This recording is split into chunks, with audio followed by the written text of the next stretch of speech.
Hi friends, ఇప్పుడు నేను చూపిస్తున్నాను కదా, ఇవి చూడండి.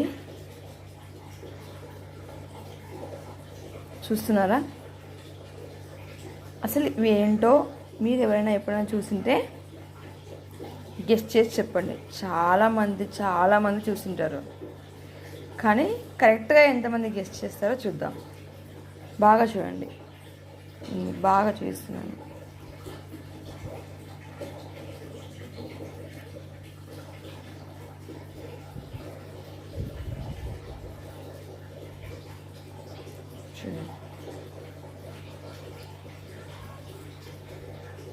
ఇదిగో మీకు ఇలా పైకి ఎత్తి కూడా చూపిస్తాను, కావాలంటే. పట్టుకోవడానికి చాలా మెత్తగా ఉన్నాయి ఇవి. చూడండి, ఇది ఏంటో కనుక్కొని గెస్ట్ చేసిన వాళ్ళు కామెంట్ చేయండి. ఎంతమంది కరెక్ట్గా గెస్ట్ చేస్తారో చూద్దాం.